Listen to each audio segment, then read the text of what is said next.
So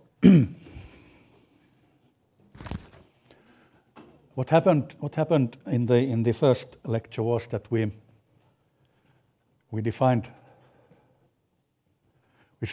discussed conditional independence and noted that it sort of like has that's what we are doing when we are trying to understand complex systems in terms of DAGs and Bayesian networks. And then we sort of agreed, at least that's my assumption, that some things may happen if you sort of like take the liberty of refining the notion of conditional independence or extending it in the sense that you admit conditional independencies that depend on the context of one of the conditioning variables. So that's if the context is the set of all possible values of the variable, then context-specific independence is simply the good old conditional independence. And based on some of these examples, we advanced the notion of labeled graph, namely that we would sort of like take a node in a graph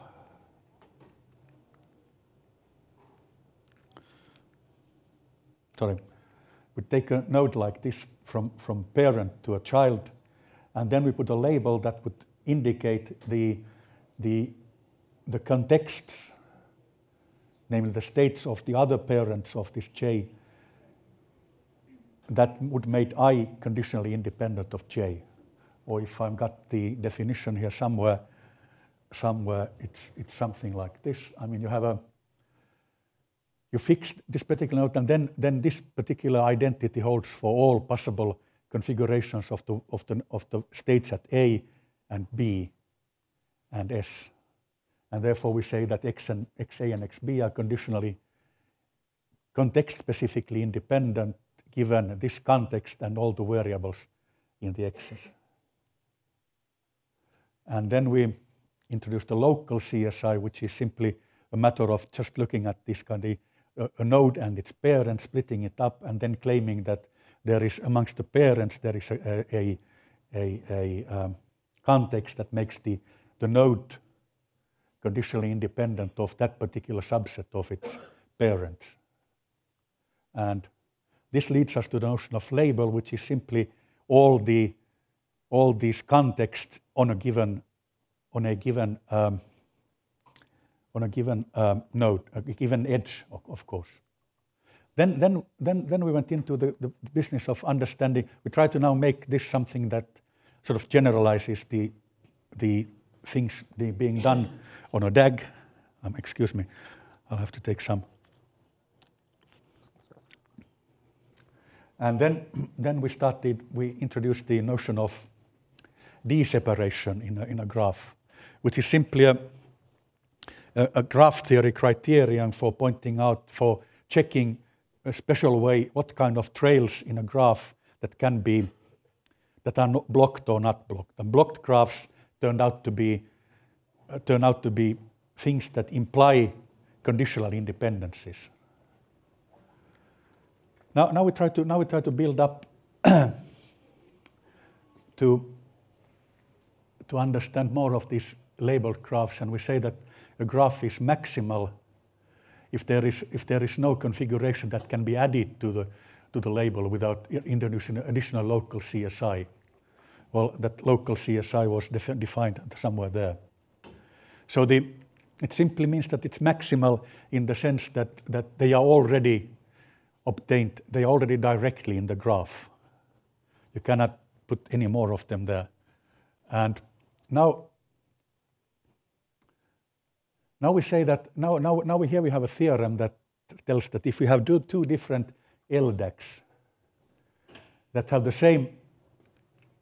same underlying graph, then we sort of like they are exactly the same dependent structures in terms of conditional independence. Maybe not in terms of distribution as in terms of numbers, but in terms of dependencies.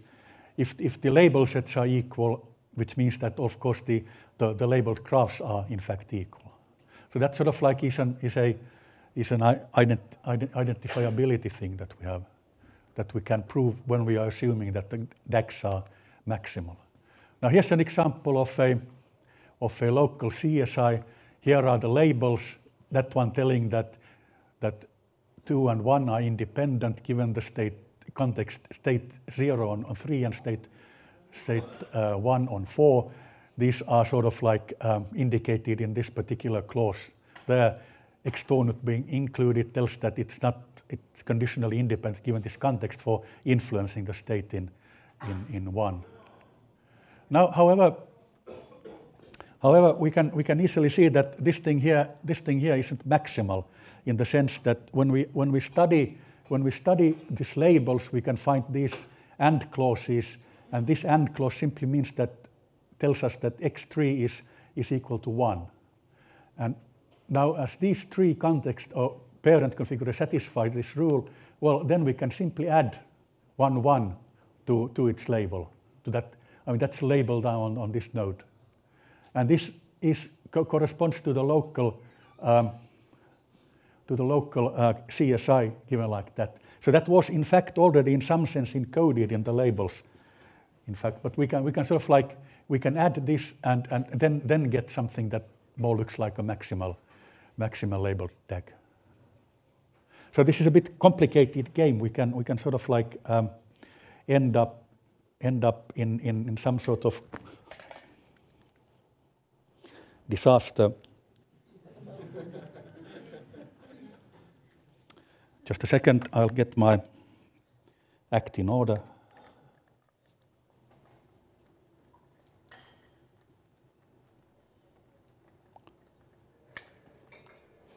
I really don't like this. Like that. Now it should be like this, and then my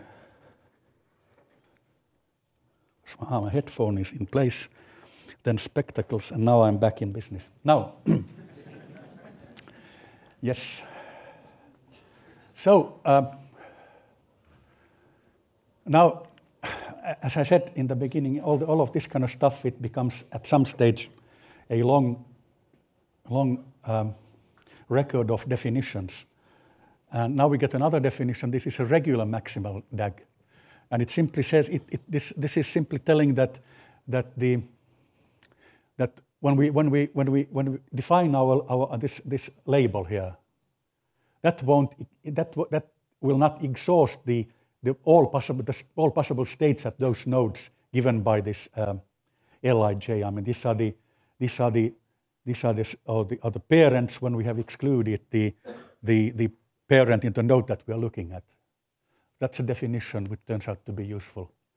And then in addition, we are defining something like a satisfied label.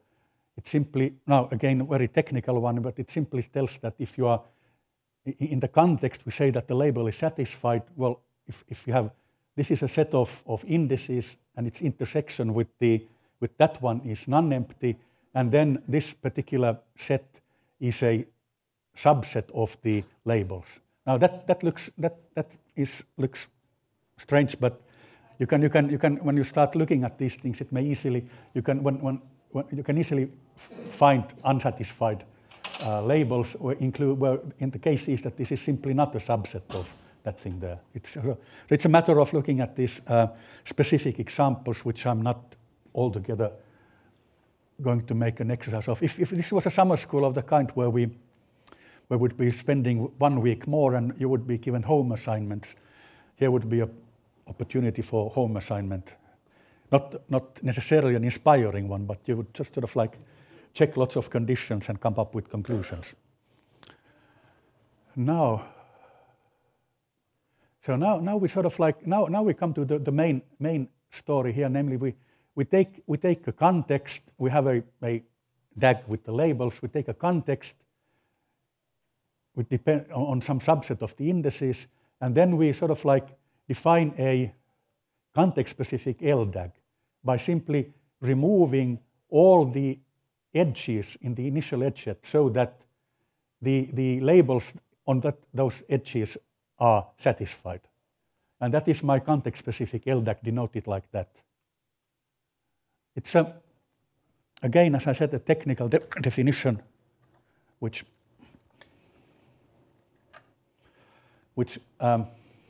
however works in the context.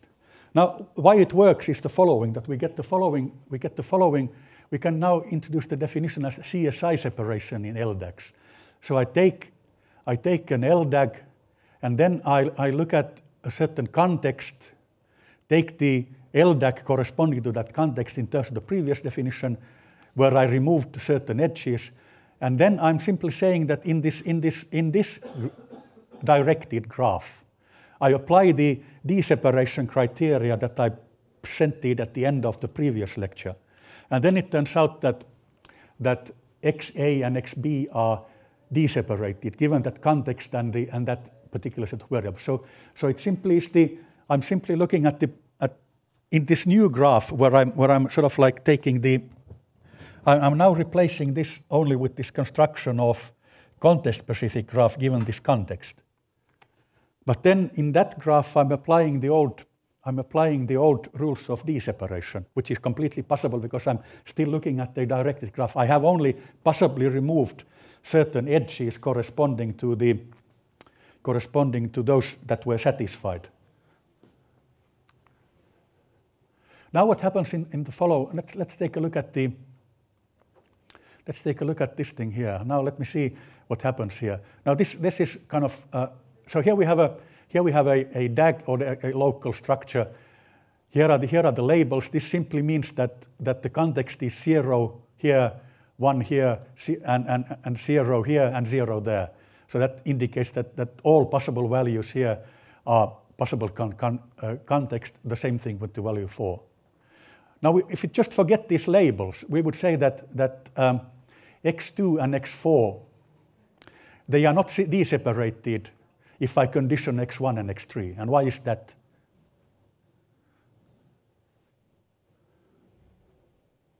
Well, it comes from these rules. You remember, there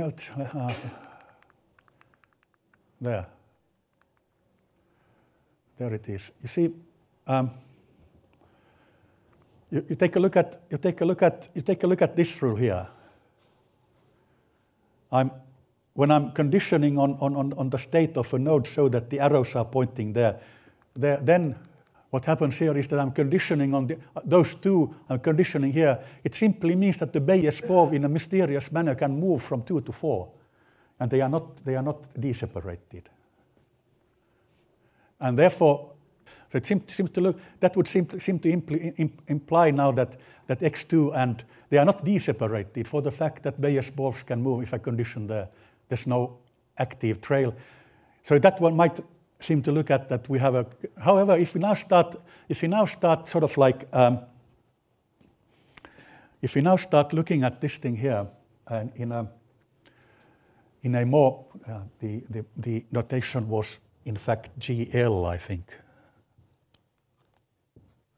If we now try to look at these things in terms of the separation in the context-specific graph, we just by, well, now this is the exercise. You just start calculating according to the rules given here, and you end up with this from the fact that you're not really, now the point is here that you have to now not just apply CI separation, but you have to start looking at calculating by cases.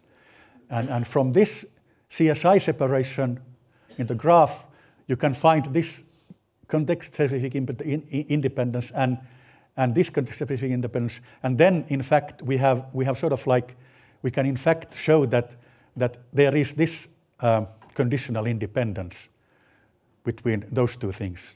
So it's sort of like, it turns out that when we take into account this particular information, the initial thinking based on the graph doesn't really hold. We can actually, by studying it case by case, show that there is this conditional independence included there. This is a bit tricky. I mean, it sounds like a contradiction, but if you look at it, it has to hold. So, so even if you say that this you can agree that these definitions they are sort of they are simple in the sense that they are not based on some complicated underlying mathematical notions. They are just based on understanding of looking at graph structures as such and thinking in terms of the basic definitions. They can still produce rather complicated things in a thing. So our definition of this regularity is simply there so that we will not somehow sort of like eliminate things altogether from the graph, because that might not be edges altogether from the graph in all situations, because that might be sort of like bad modeling in some sense. Now here's another kind of example where it look like that if we condition on nothing, then those two would not be conditionally independent. But then if you again do this calculation using this definition, it turns out that they are that this is true and this is true. Those two things are true. And then from that follows this thing here. Now how does that happen? Now this is something that I haven't really time to explain. I'm going to explain, but if this is an important piece of thinking in this or general way of looking at things, namely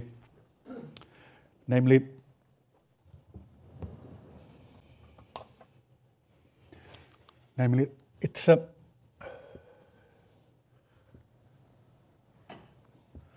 there is this notion of graphoids.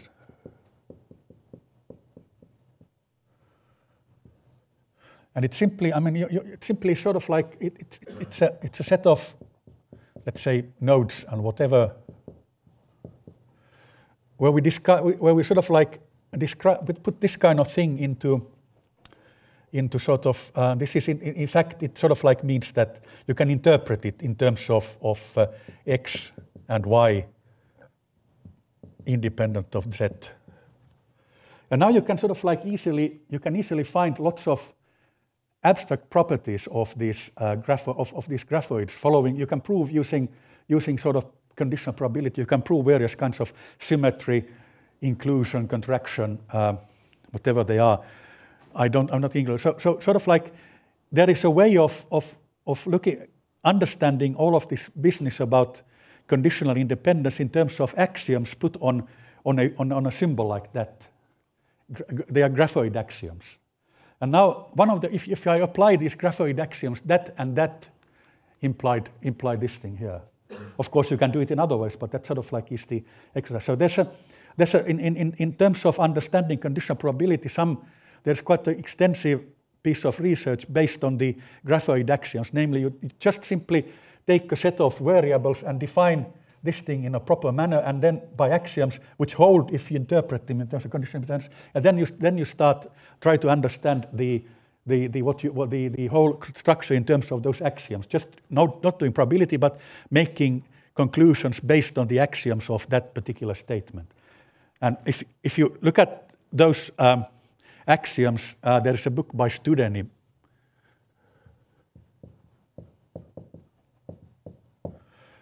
Which explains this manner, I guess, in the most competent manner. I mean, he's the greatest expert on these graphoid axioms. You can see how. So you can apply them here. So in some, there we see that these definitions that we introduced on regularity and maximality and satisfiability, they definitely find properties in Bayesian networks that would not be found if we were just at the level of these general definitions.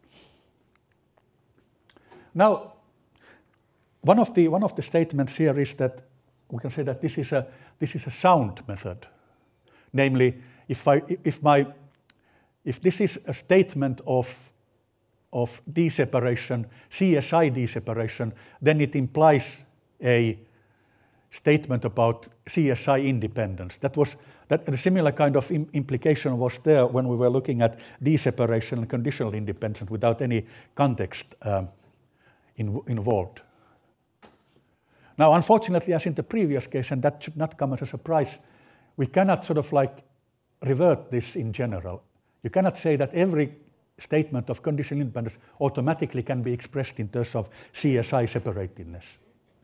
And that's one of the issues in this theory to be reckoned with. Again, not an image anywhere related to this thing, but I just wanted to show. I mean, this is Stockholm, panorama of Stockholm, and not any panorama. This is taken from the clock tower of KTH. This is the KTH. This is the KTH Mathematics and Computer Science building, built during the World War I, and there you see some students even actually. So this is the clock tower, and you can see, and that is it's really a unique view of Stockholm, but it's only for the rare few who have access to climbing up the clock tower. So, but I sort of like well, maybe this is a quiet sort of like hint that we should have this summer school in that environment too. I mean, it's. But anyway, so as I said, I mean, computer science here, and that's the roof of the math building, but they are all part of the same structure. Now, so whatever happens now here is the following: that in some sense we are now going to assume that since we are trying to get into the business of learning things, we are assuming that we are always dealing with regular and maximal DAGs, because then we have something that is clearly, what we clearly know about CSI separation and things like that, and we have all of the possible local CSI dependencies. We have control over them. However, there is now a problem that there is a thing known as the equivalence of dependent structures. In some sense, I already used the equivalence, maybe not properly defined or very clearly defined, but now we'll have to take a look at the notion of equivalence, because that's sort of like is important in this area. For the fact that I'm just giving this lecture for the first time, I got here notes that will help me if I get lost in how things were defined or done. Now, in order to explain what I mean by equivalence of structures, I need to give you a brief overview of the Markov equivalence of DAGs as such. So we need all this, another set of definitions, and here we are talking about, let's say that I take a DAG, and in a graphical way I find all the statements of D-separation in it. I can do it just by running the criterion on checking conditioning, and then checking whether which trails are blocked or not. And then if sort of like if I have a probability distribution so that all of its conditional independent statements are actually inside it is DAG statement, then they say that this belongs to the Markov model of the graph. And Markov model is something that is defined as the definition is now a bit convolved because the definition continues here. So first I just define this I of P. Well, this I of P is simply the list of all statements of conditional probability in corresponding to P, what I was saying here. Right, and even the empty set is there, so this statement is included in I of P. That's the I map of the probability distribution. Then I set then I have this Markov probability, and I say the Markov model is simply all statements of this of D-separation that I have in the graph. The question was that this implies conditional probability statements, and then I say the sort of like the Markov model is simply the conditional inverse that satisfies that all distributions are locally G-Markovian. And then I said the distribution belongs to a Markov model if and only if the independent statements include this Markov model, that one there. So it sort of like is complicated. The point is that the equality of these things is not guaranteed in general. But if there is equality, then I'm talking about the perfect IMAP. So now I'm just simply saying that there is something like an IMAP, that this map of all conditional dependencies depending on a distribution, inside a distribution, if and only if the conditional independencies are actually equivalent to the graph independencies. So the Markov model is simply equal to the IMAP. When this happens, we say that the graph is faithful to P, the distribution. Well, I mean, it simply is a definition where we are giving a name to anything that we know that this implies that, and then we give a name to all things that were such that this implies the other way around. But how useful is this thing here, or what are we really saying by this thing, saying that it's faithful? And I wouldn't say that I know really what to say about this thing. I'm going to assume faithfulness in the end, but it is an assumption we need somehow introduce, but it's really very somehow it's not easy to understand how it happens necessarily, or what is being said by saying that things are faithful, except that it's a kind of assumption which we do because we hope to assume a situation where things are fine. But this is not. Let's take. This is a bit of an aside, but it's only to sort of like give you my sort of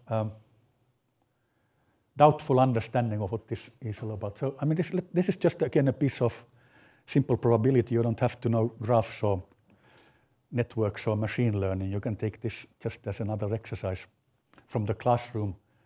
Let's say that we have two binary random variables, where they're sort of like, or Bernoulli, but the probability of heads and tails, you might be tossing a coin, they are equal to each other. So you toss 3 coins independently of each other. Independent now, what does that mean in fact? I mean, you can actually even create a lecture series understanding the notion of what do you mean by independent tosses of a coin. Whether the independence is physical or whether the independence is epistemic. But then I'm not qualified to discuss this. So now you toss these coins and then you introduce 3 new random variables, x1, x2, and x3. So this is also binary. Now x1 is 1 if those 2 coins show the same value, 0 if they are different, 1 if if those 1 and 3 are equal, and so on and so on. So you see the point. We toss the coins and then we calculate the values of those 3 random variables.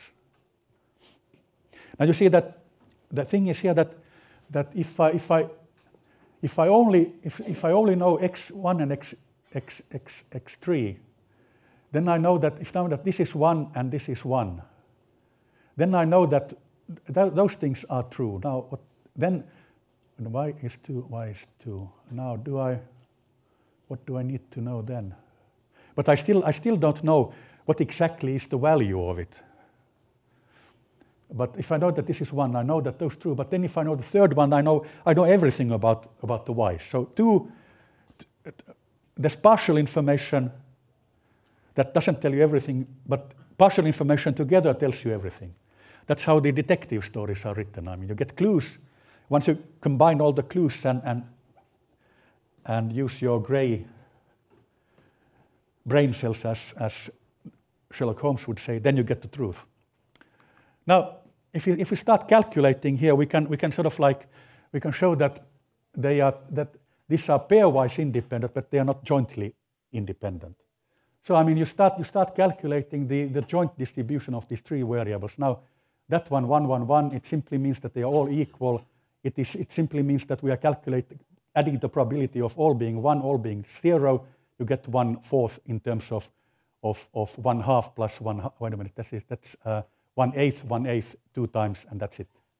then you sort of like, then you start calculating probability of this, and I think those should be all 0 because it's not possible to have them all equal to each other and then conditioning on them being two of them being different. And then you calculate this probability and you get that one there, and then you get in addition this thing here. So now you sort of like see, for example, that the, wait a minute, where was that one there is not equal to the product of these three. So they are jointly dependent. The definitions are so that it suffices to find one particular configuration where this isn't equal to that product to say that they are not sort of independent.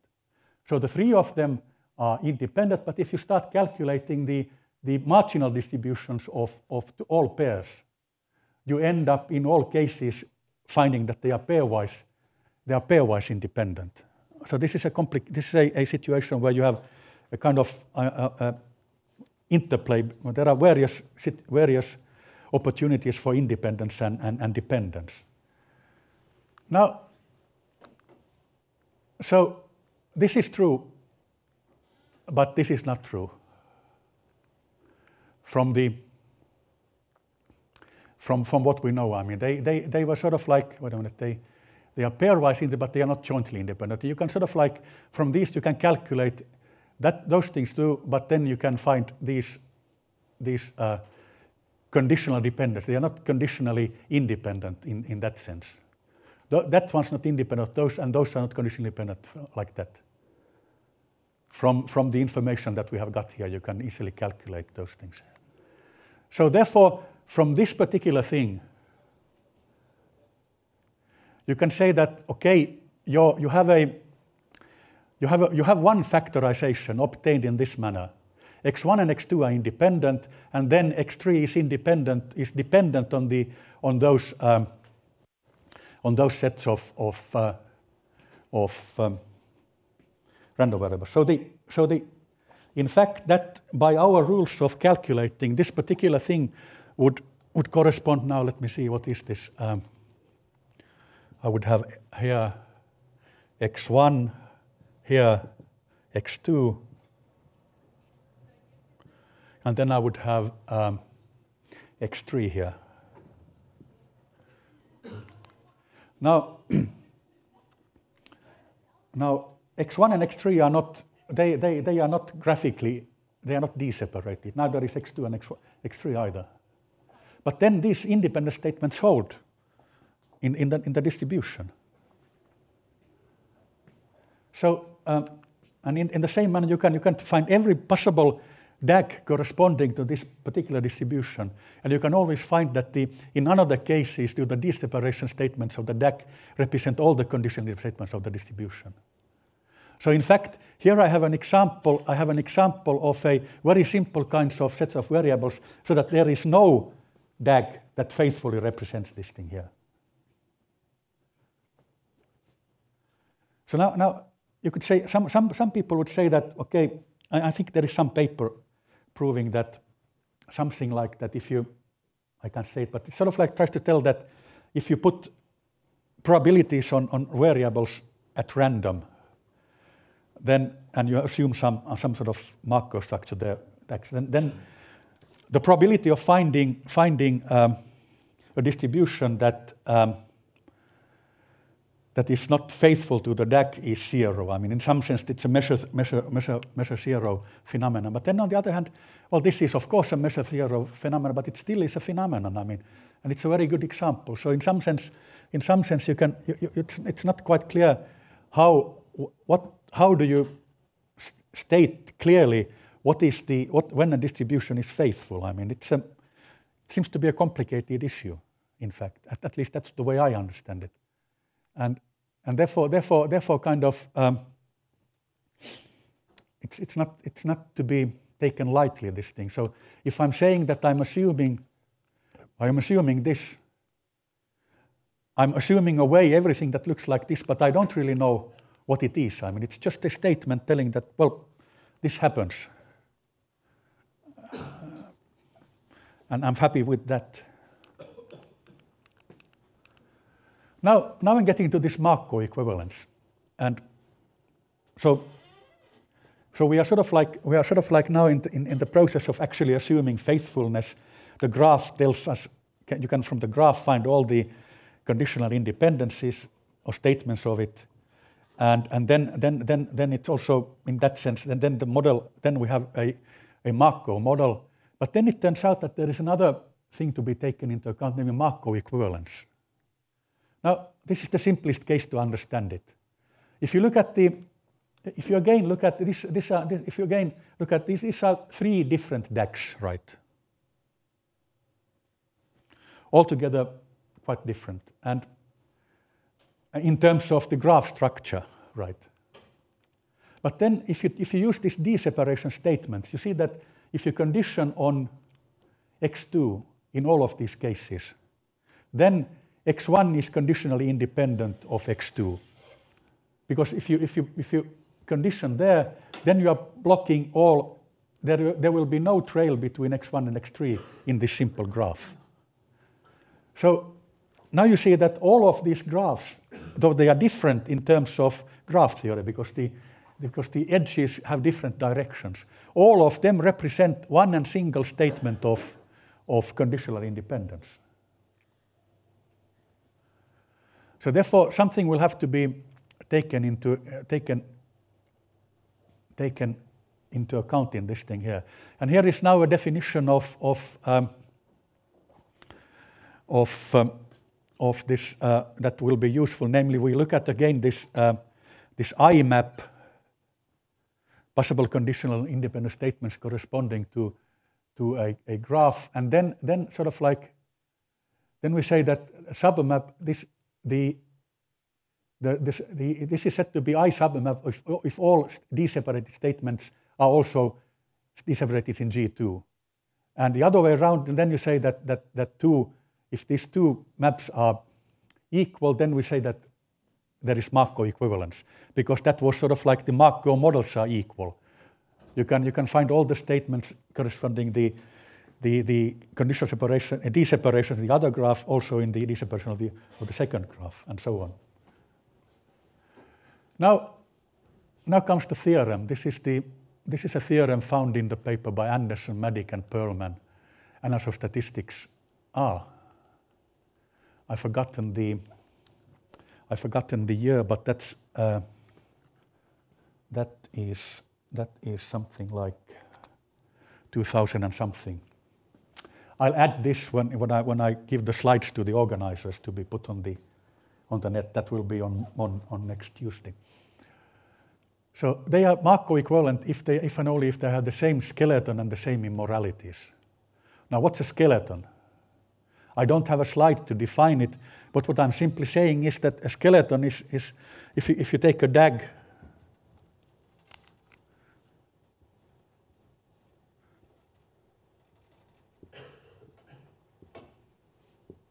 like that. So there are the directions. Then the skeleton is simply what you obtain when you remove the directions. That's the skeleton of it. So it has sort of like the same edges, but we don't take into account the direction of it. And what is an immorality? Well, here again, something like a definition that's a bit more general than we need, because now we are talking about a graph that's not directed, but might be both direct and indirect. So we can, in some sense, forget that one and forget also that particular part of the definition, because that's not really defined. This is a cut and paste from a file that was more general than this thing here. So so in this case, forget the U. It simply says that immorality in a graph is a triple of nodes. These are now nodes, such that directed node is in the graph, and that directed node is the graph. But there is no directed node between A and gamma. So it simply says now, sorry for the A, alpha and gamma. It simply says that if there is the node alpha, here is the node gamma, there is an edge from beta, but there is no edge between alpha and gamma. That's an immorality. As you have, if you know this stuff, you have heard this particular saying. So the parents of beta are not married. That's immorality in the mathematical sense of it.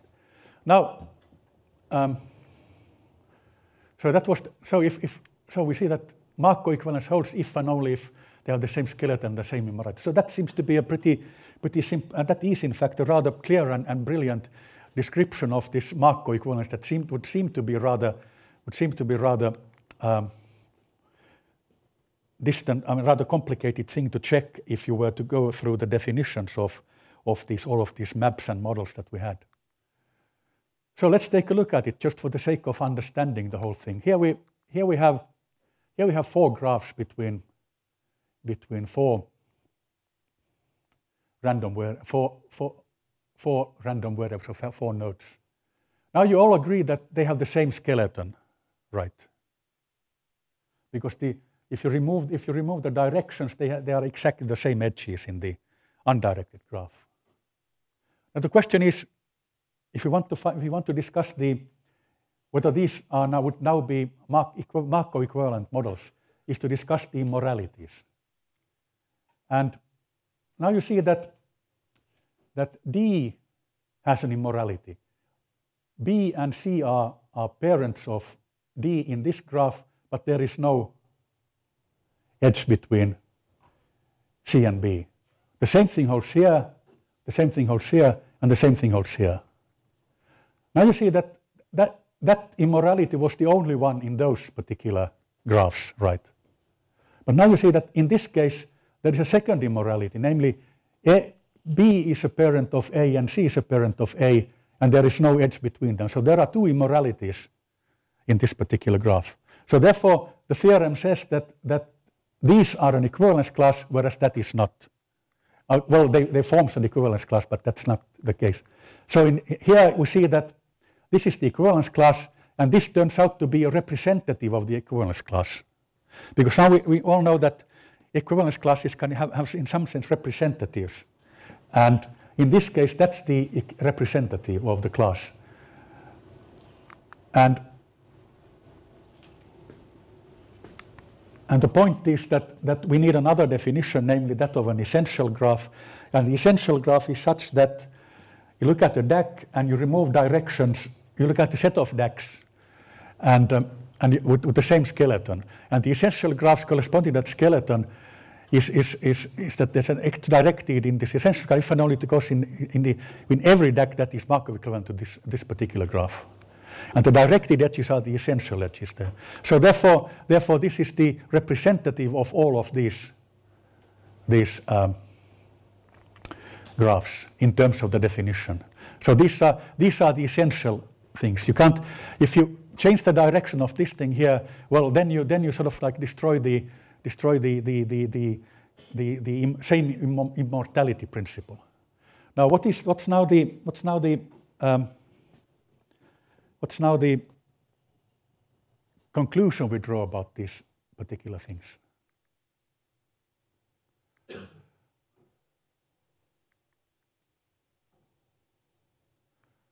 Well, I think the point is that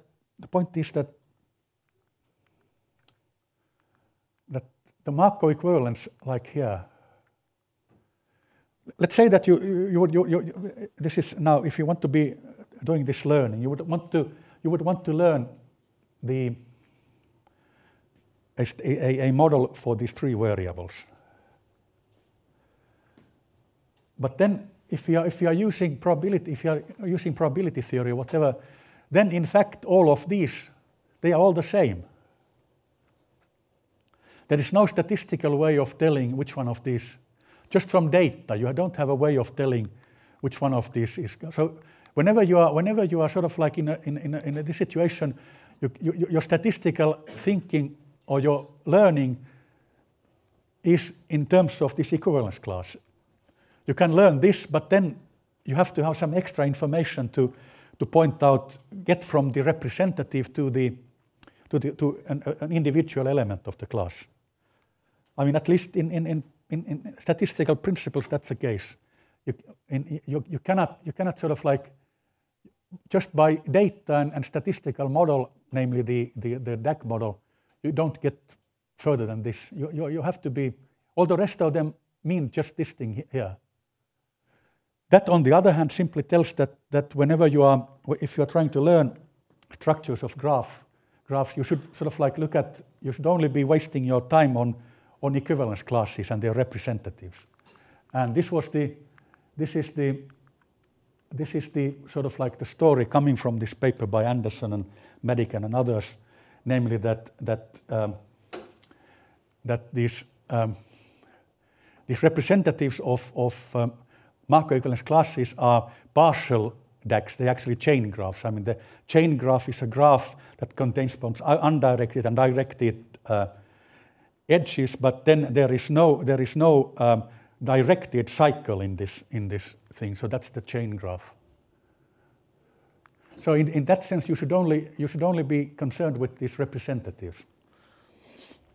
Now we are going to make this thing valid for our labeled graphs. And here we do the same set of, well, now we discuss the independent statements of coming from the CSI graph, from the probability distribution, and then we sort of like, by definitions, we get this thing here.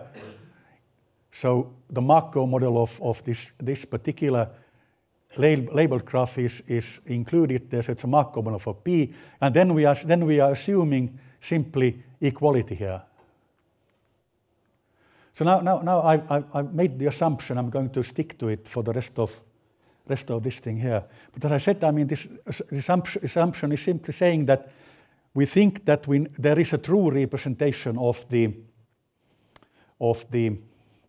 data that we are looking at, which is included in the set of regular maximal labeled DAGs, so that this holds. And then there are no other dependencies included. And I mean, we can do that assumption, and that helps in proofs. But then the true purpose of it is just clearly to make it possible to do some proofs. Now here is a problem that we have to. I'm not going to get into this, but if you change the equivalence class by changing the directions of these essential edges. Now here the issue might become a bit more complicated, but then because the directions determines the local CSIs, so we have to be careful about this thing when doing it. So now we simply define the CSI equivalence as previously in terms of the equality of the Markov maps of two DAGs. So basically this is simply looking at the these are based on labels, but then we are just looking at the Markov models of these graphs. And then we look at the CSI equivalence classes here, and then we have a theorem telling that if two things belong to the same CSI equivalence class, then the underlying DAGs must have the same skeleton. Doesn't sound very surprising, but then on the other hand, it's not simple to prove this thing. And now once we have this thing here and the definitions, then we get the following statement, assuming the faithfulness that the two local LDAGs graphs are CSI equivalent if and only if their context-specific graphs are Markov equivalent in the old sense. Now here we got sort of like the old sense, and they have to be Markov equivalent in the sense defined by Anderson and Madigan. So I think it's a nice result, because it's sort of like all the rest of these generalized definitions. If we remove all labels, then it's the old definition. It's the old result, more or less. So that may be the main theorem now related to these labeled DAGs. Again, I will not try to prove it the proof is based on the theorems on Markov equivalence and careful consideration of the various things that might happen here. Yep. This seems to be the sign that I'm sort of like putting myself in the final opening round of this game. And what is this then here? It's it's a computing machine known as Babbage engine that is supposed to be the first computer ever designed, and this is the recreation of it, or part of it, the mechanical engine by Babbage. Yes, this ain't a computer machine, it only points out to the future, namely that we are now going to study the learning theory of these LDAGs. Now the point is that whichever way we look at it, it's now we are more or less doing things that if you were there in this conference ASTATS 2 weeks ago, this particular topic of learning a structure of a Bayesian network from data was discussed in at least a dozen papers or not. So this now the only thing that comes here as a difference from those is that we somehow we are trying to sort of like get further into we are trying to learn the structure, and we're trying to learn what edges there are between the nodes. That's the structure learning problem. Then we also have to learn the probability parameters there. But then in addition, we are sort of like we ought to be learning this thing to learn the CSI dependencies in the thing. So already the basic learning problem is rather sort of heavy, and now we seem to be adding to difficulty by insisting that we also learn the labels. Of course, we are not going to learn the labels except for the CSI equivalence classes, but that's already difficult enough. Now what happens here is sort of like that in some sense the basic thing is that and this might not be completely optimal, is that first you learn where the edges are, and then you learn the labels. I mean and you learn the labels by just greedy hill climbing. Well, solid performance, I guess it's so. Now, when it comes to learning Bayesian networks from data, there are lots of different things to handle it. Number one, I mean, since we are interested in these conditional independencies, right? We might sort of like start developing an algorithm that tests whether this is true or not. I mean, it's not too difficult in statistics to figure out tests where you're testing independence. So you could definitely figure out a way of testing independencies between various sets of variables, and then putting an edge between two variables when you have tested where you have tested sort of like the dependencies to be existent or not. That is sort of like there's a whole set of algorithms based on that particular thing. I mean, they simply find the structure not in terms of optimizing a score, but they optimize something that is they simply try to find the independencies, and thereby evolve by D-separation, other things, just put these edges between the labels. I can't. It's not my purpose to give you a survey of that. Anyway, I wouldn't be qualified, and I haven't really effectively tried it on my own, but you can find them in the literature. They're non-scoring methods. Then there are the scoring methods, and this is where we get the Bayesianism into the framework. Because now the score, we're trying to maximize or minimize some score here. Now here we have a Bayesian score, and the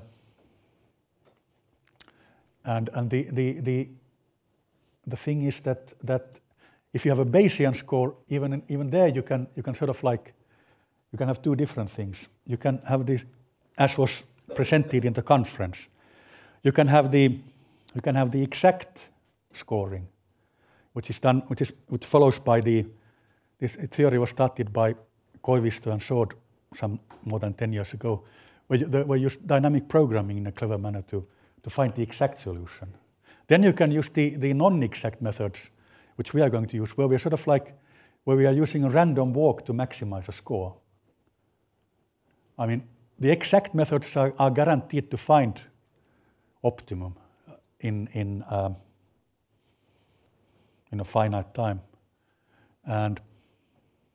but then on the other hand, I mean, they might have they have a restriction in terms of number of variables to be included. But I by no means am saying that they aren't really important actually. No, I have to put in some additional notation. I have here something like a set of data. Now this is going to be learning.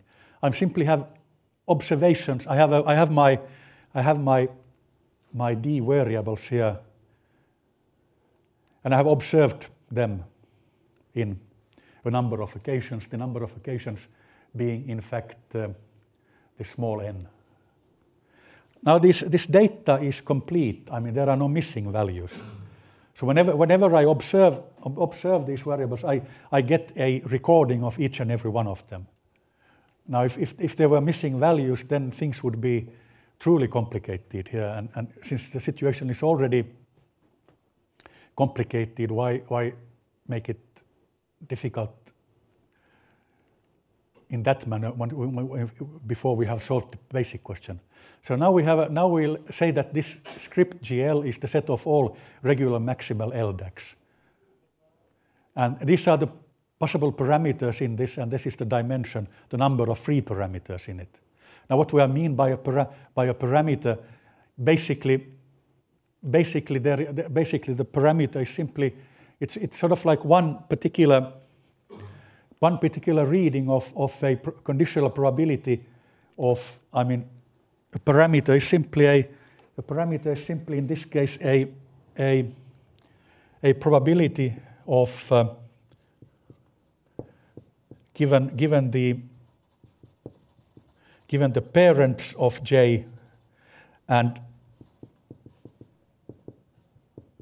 the probability of a certain configuration at the child node given a configuration of the parent node. And in addition, also, of course, we'll have to somehow code the CSI dependencies. So that's basically the parameter there. And we are assuming a joint distribution that factorizes according to this thing here. Now that includes the refinements there. Then we have a CSI consistent partition of the outcome space of the configurations in the parents. And then there are various numbers here that will have a certain role in this thing. And then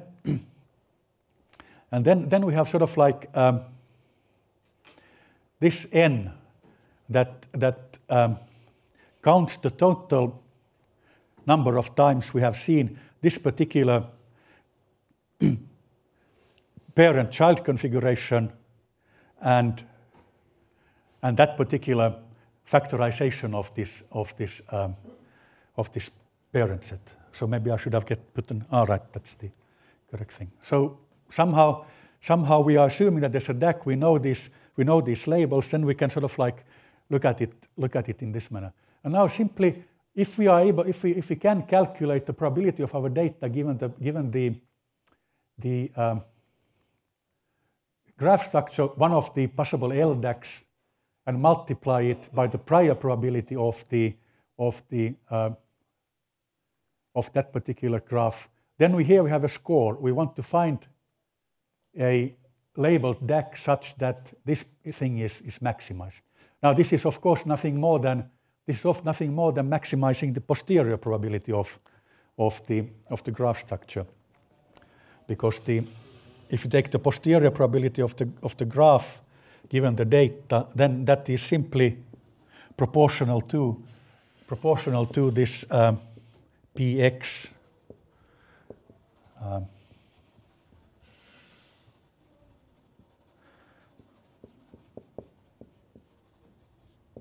thing here, because by Bayes' rule there is a constant that is, however, independent of the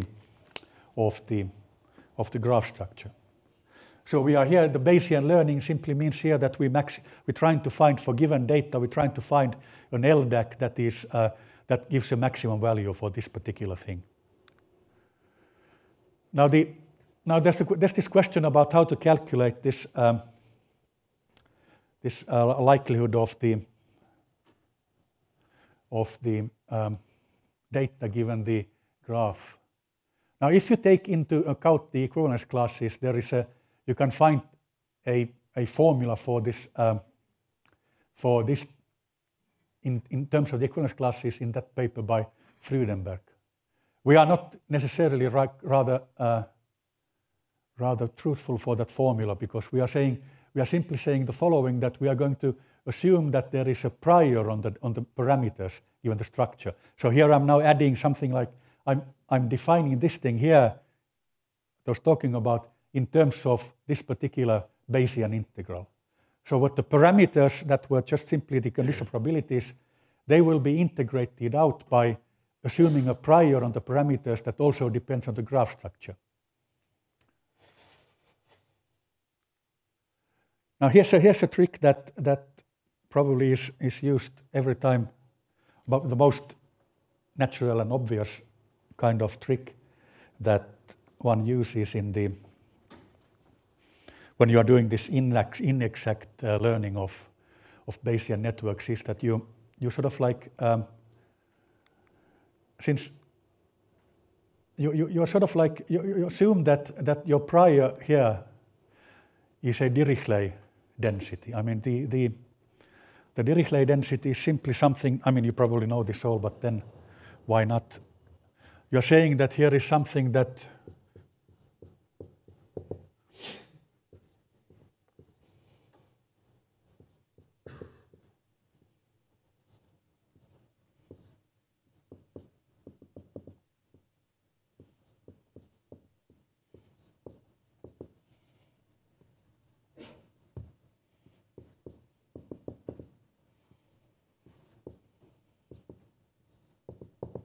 like that, and alpha a positive and something. This is and there you have the gamma function, Euler gamma function. This is the Dirichlet density. So we are putting in here something like that. The point being that now we have what we have assumed here by conditional independence and all the rest of it make this likelihood always a product of things. So we can sort of like define it's all factorized in this local environment. So we can define a Dirichlet prior on the parameters of the local structures and multiply all of them. And then the properties of the Dirichlet distribution and the sort of like the structure of the likelihood, they will give us this particular explicit formula that is easily evaluated in terms of the things that we are looking at. These alphas, now there's not, I mean this is the simple case. I mean here we have the state J corresponding to the J state, a certain state here, that state in the parent-child configuration plus the partitioning of the states of the parents. But basically, if you sort of like use the Dirichlet integral, you get this kind of results from that integral. Now this ain't really original in the sense that this is an extension of what's known as the Cooper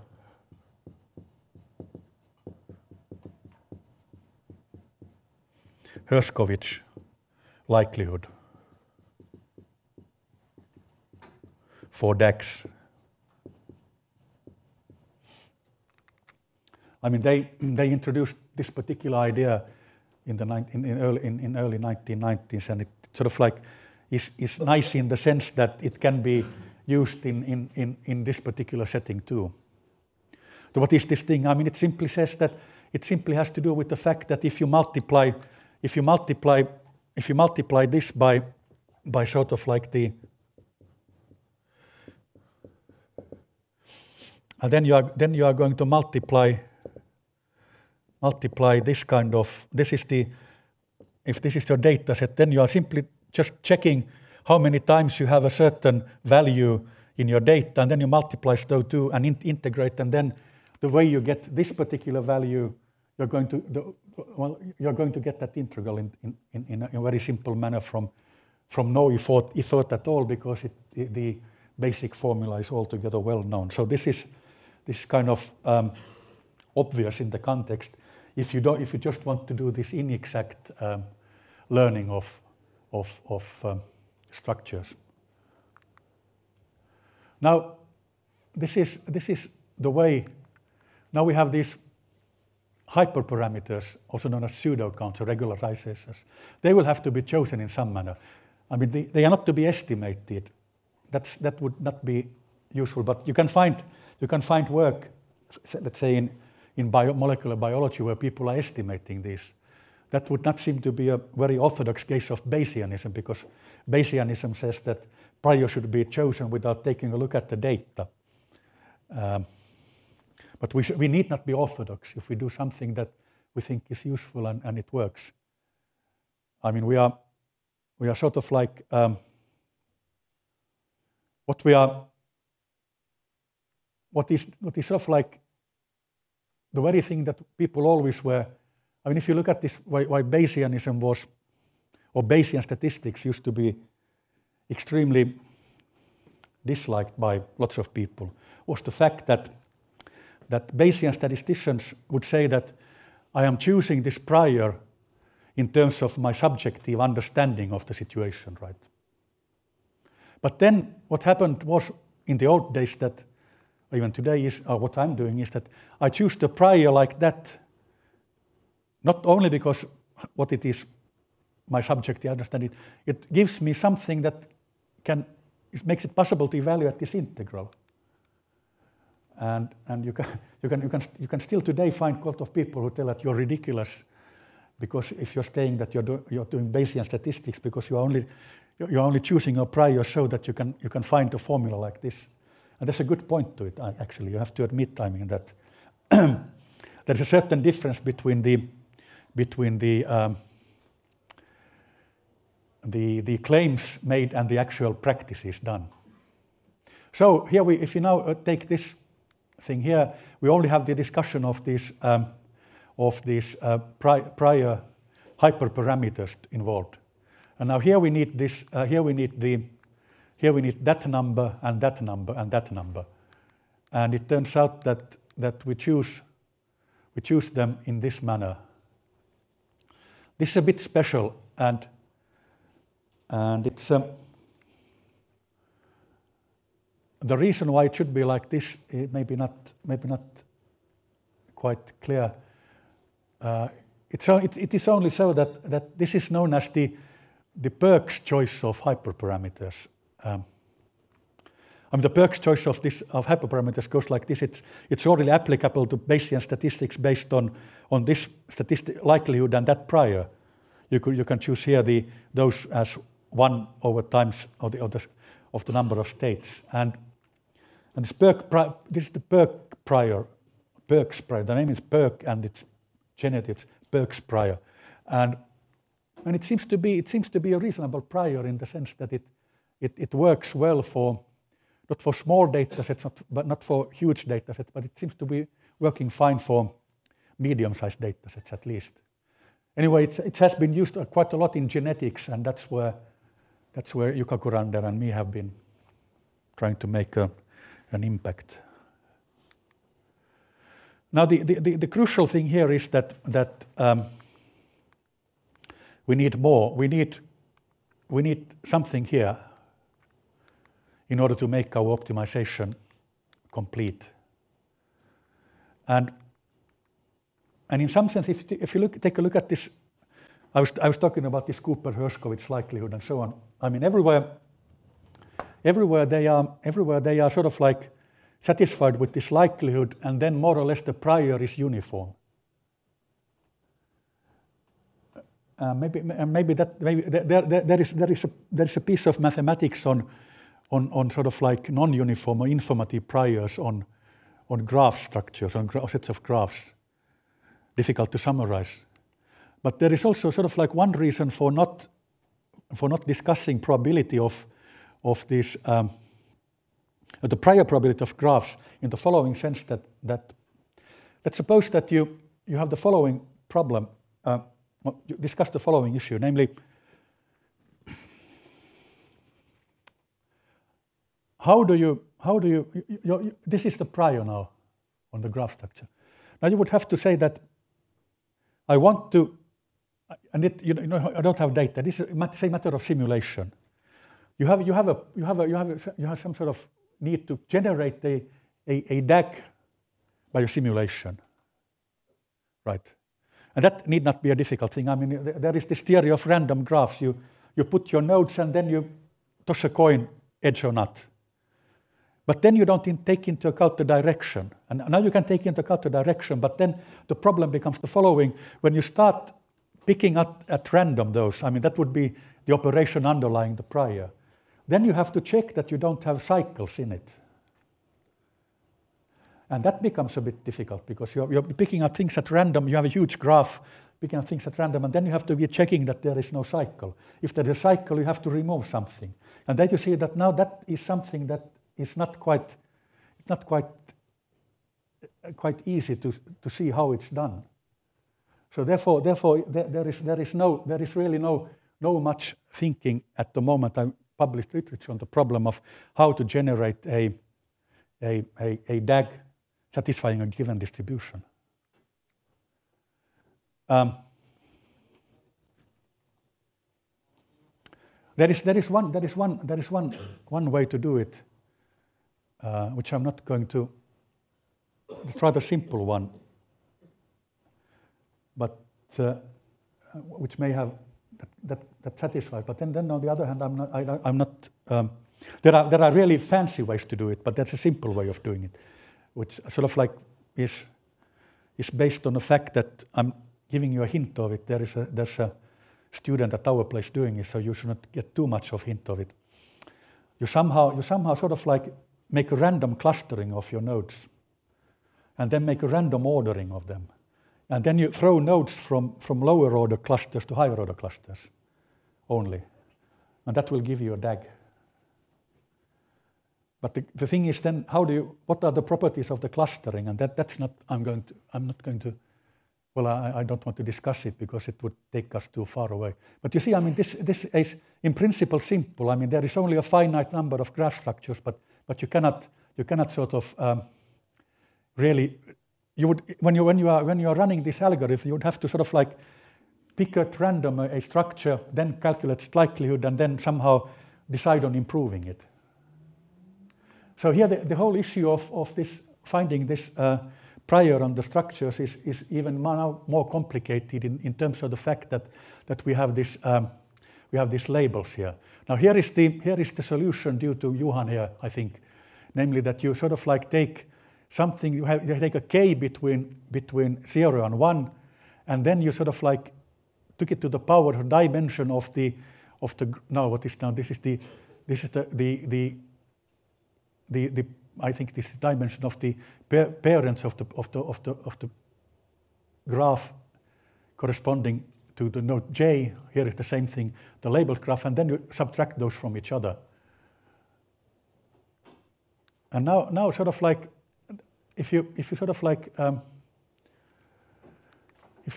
do this, I mean, then you end up, turns out, then you end up doing something that seems to be meaningful. I hope Johan agrees on my description on the situation here,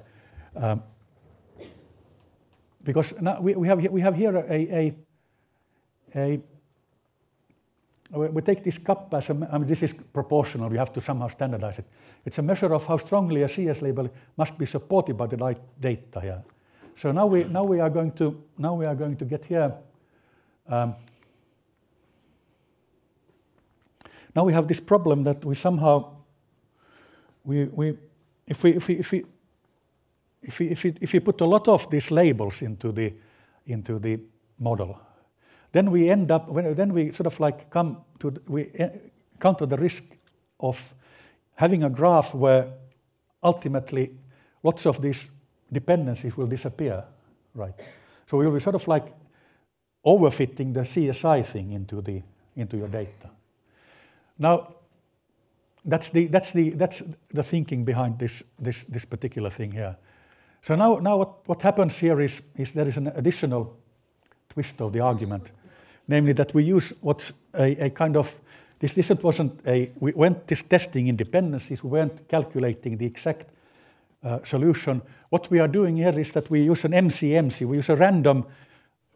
We have a kind of, it's wrong to say it's MCMC, but something like it. You'll see it.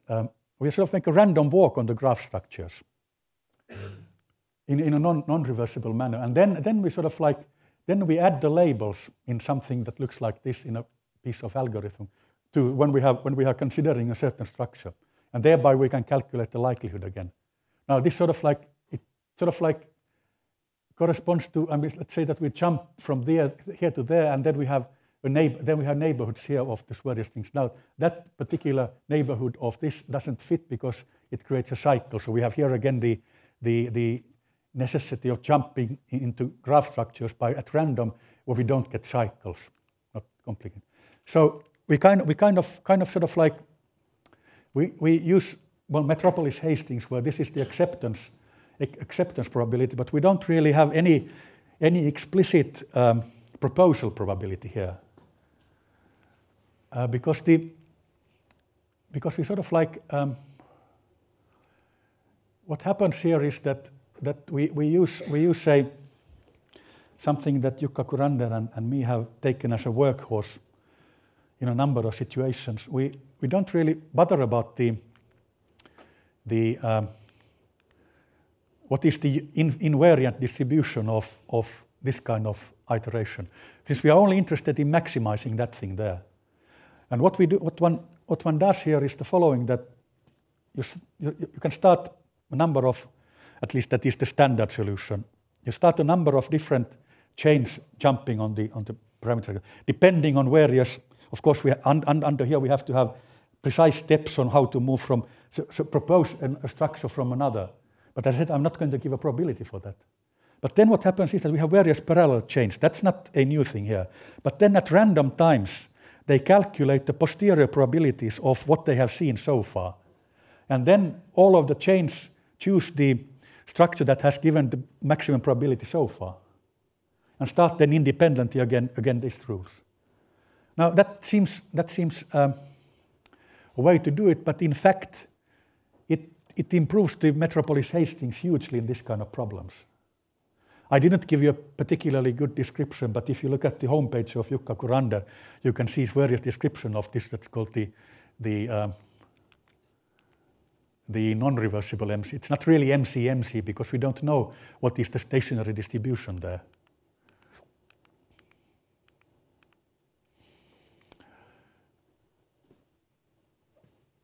So, okay, maybe I'll. So there is the sort of like the point is that the whole thing has been built up so that these probabilities, they are all factorized according to the local structures, or local CSIs.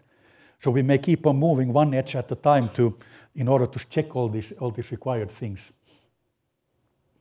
So this means that we are sort of like re-evaluating the score only for the part of the structure that was involved in it. Now, here's another nice piece of thinking, namely, now we choose a value of this kappa that was in the prior, and then we take a training set and a test set. And then we sort of like, we find the optimal model corresponding to that particular kappa, And then we calculate this, what's known as the predictive probability for the test set given the training set and this graph structure that we have found by running the MCMC so-called scheme on the data set. And then, if we are now assuming these Dirichlet properties, we get this particular, the predictive probability of the test set given the training set given the graph structure evaluated like that. And then, well, heuristics as such, we make various choices of this. We are creating multiple partitions of it, and then put the validation result depending on kappa by several of these splits into training and test set. And then we try to maximize it by choosing k. So I guess we have now, again, you see, well, we are not here in the realm of the most orthodox Bayesianism, since we are selecting prior based on this training too. Yeah, here's another look at this. Look at these things that I'm almost finished. Who is this person here? I'm not quite. I think it's Sir Frank Yates, a statistician who was working in the 1940s, 1950s at least. He's known for various things. What we see here is that he's using the Millionaire 3 computer from the Rothamsted experimental station in England. So this was a computer that was specially designed for statistics in those days, for Sir Fisher to calculate analysis of variance and things like that. I mean, there's some mechanical part moving here, and there are some tables around here. And here is Sir Frank Yates using the Millionaire computer. It was specially designed computer for statistics. Now, I'm always thinking about this when I'm talking about, I'm sort of like in a couple of slides designing, well, we run this algorithm for m times, calculate this thing, and then take different k and then calculate. So in terms of number of movements of hand, if it could be done by a millionaire, I mean, that's incredible.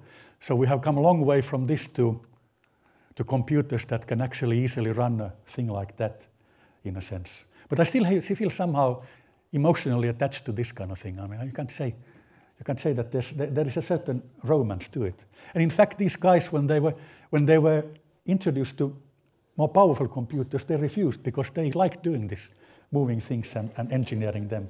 They never get used to anything else. So it was addictive, in fact. And I think it's in a way beautiful. So here's a data set which is kind of standard thing on this graphical models, kind of toy data sets.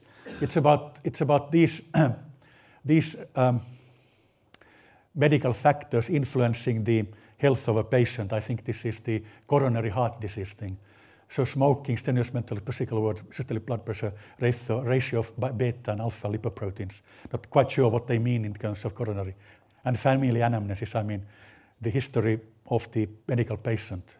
And here are the ranges. So here we are in fact kind of making a binary presentation of it. So here we have this table gives the number of various cases that there are for these 6 variables. Yes, no, and then we can look at the x1, no, and those things there. That gives us 45. Now, if you run these things here, we certainly can sort of we can get an answer to this.